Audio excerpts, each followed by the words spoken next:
everybody, this is Walfredo Reyes Jr. and I want to give you a couple of tips that will make you into a better drummer, a better musician. The most important things for me, playing in tempo with a groove that feels good and knowing styles, different styles of music, of drumming, so you can go from one style to the other in the same tempo.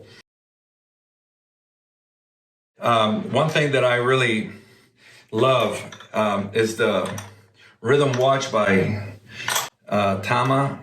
It's called the Rhythm Watch. And this goes everywhere with me, on stage, in the studio, whatever, for many reasons. For example, I can actually, if somebody's playing a groove and you're playing jamming with the band,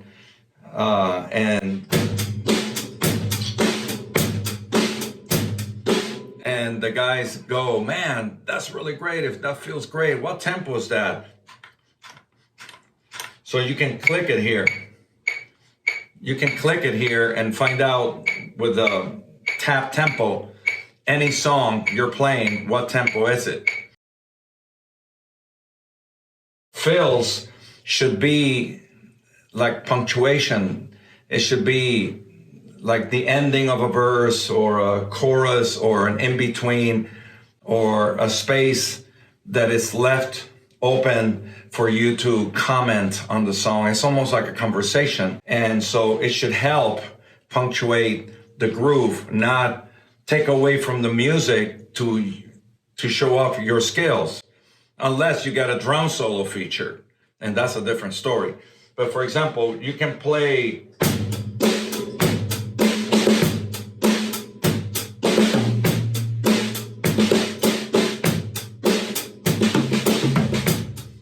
without the groove being disturbed. And that's the important thing. Fills that enhance your groove. And it's not like grooving, but now I'm gonna leave the groove to show up. So that's, you abandon the groove to show off and then, hey, I'm back. So the groove should not be disturbed, as the dancers should not be disturbed, and the band's groove should not be disturbed by fills. So one good exercise, for example, that I practice is take metronome 100. This is a basic beat, right? This is a simple rock beat. I'm gonna go into a shuffle.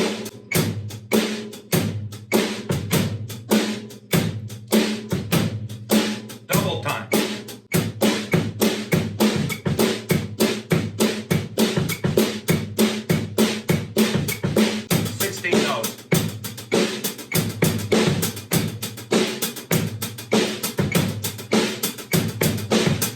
And then fill.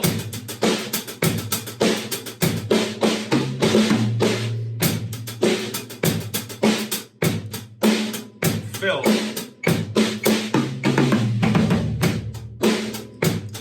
So you can actually play fills through each groove, but not hurrying up.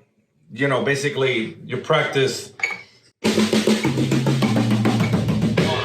and the one on the cymbal, once you finish your statement, whether it's a bar fill or a half a bar fill, it's like right on the dot of the metronome, because that's what happens naturally with a lot of drummers, that, you know, the groove is great and all that, and then they go for a fill. And the fill doesn't come on one.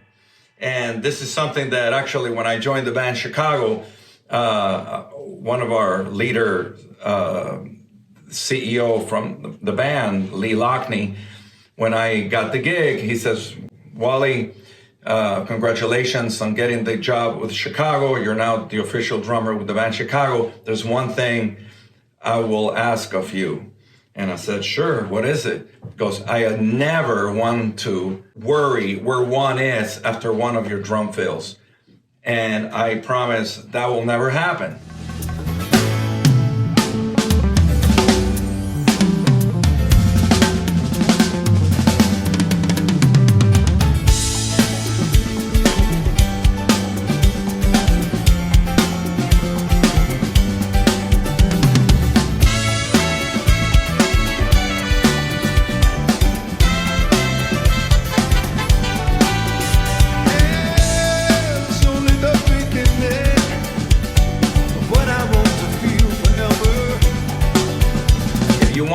work as a drummer in the music business, that's a whole other thing than playing your ass off in your own home. You can always play for fun. I mean, I can come here, this is my studio, there's nobody here, I can just go.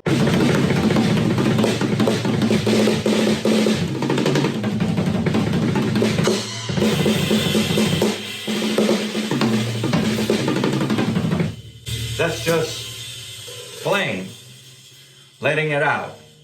But now, if you want to make money playing drums and you want to make money working, touring, doing sessions, you got to get used to playing with a metronome, with a click, with a loop.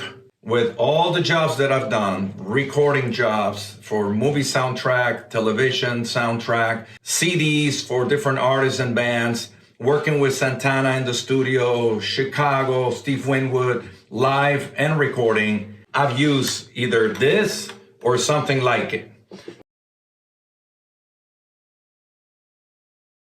And play, jam, do your drum lessons, practice drum fills with grooves.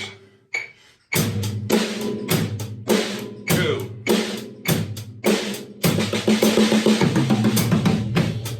2-bar drum set, fill.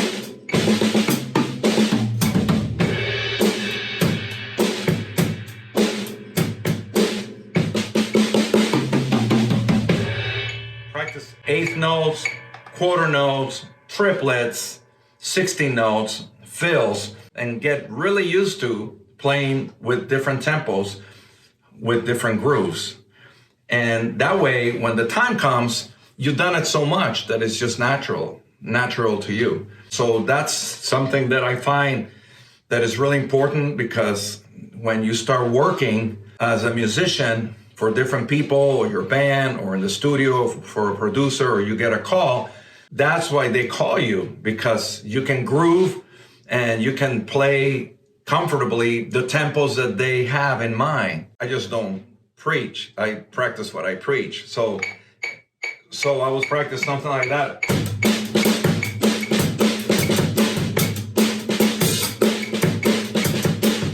Okay, so that was comfortable. Now I up it to 160, 10 beats more. That's 160.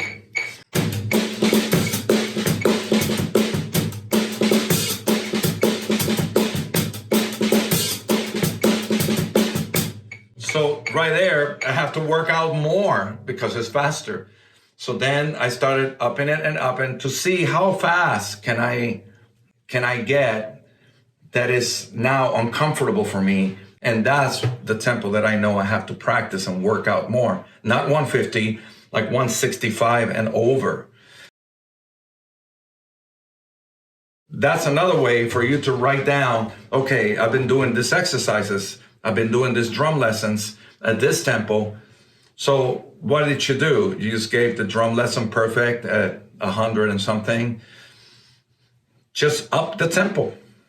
Just see your limits. See how much you can practice and how much you can actually stretch your limits. And then this will let you know, man, I need to practice on this. And you can do this no matter what your level is.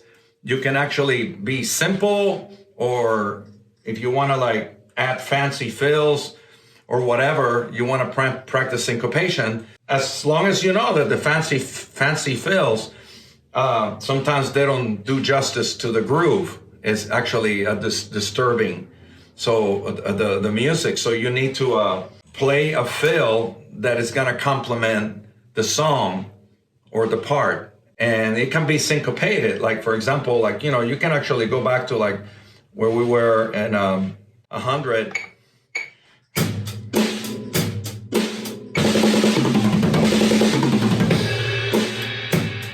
So that was a triplet.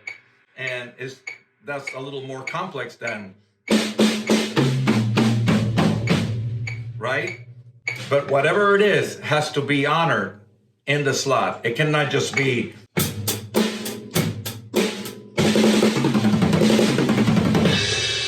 and be rushed. It has to be in the tempo. And that is something that I really, really stress all the time. Remember, you can write it down, put it on your refrigerator. Tempos, grooves, styles. If you can play any tempo that the band, the artists, the people that are hiring you want to do, and you can do them comfortably with a groove that feels good for them to lay their stuff on top, their music on top, for the singer to sing comfortably.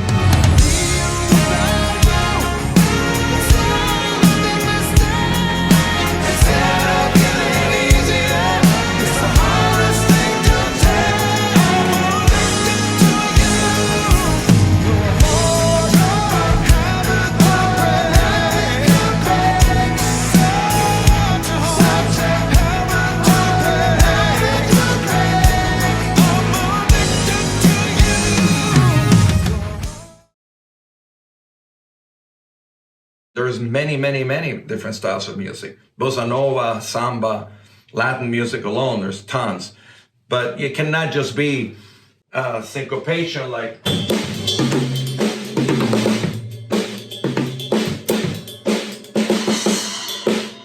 Where's the groove?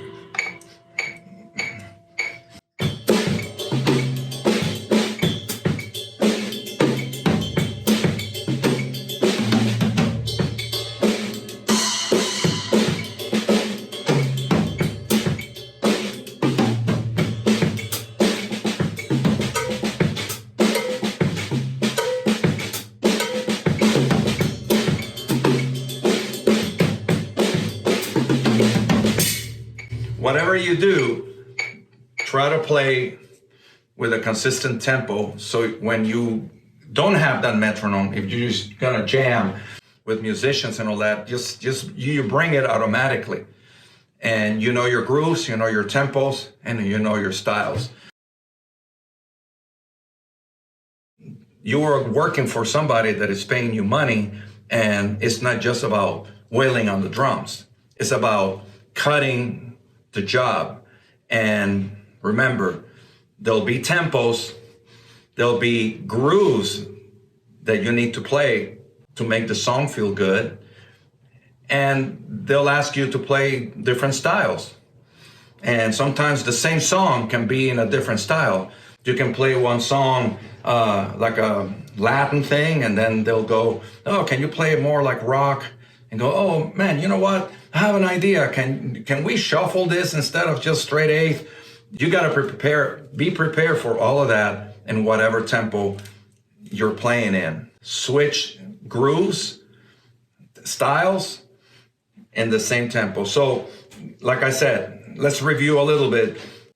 Pick a tempo and just have fun playing grooves in different styles.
So have fun with it, and hopefully this helps at least getting the concept of tempos, grooves, and styles, so you can start developing your vocabulary and be able to feel comfortable going anywhere musically and cutting the tracks, cutting the music, and doing what you love, which is make music, playing drums.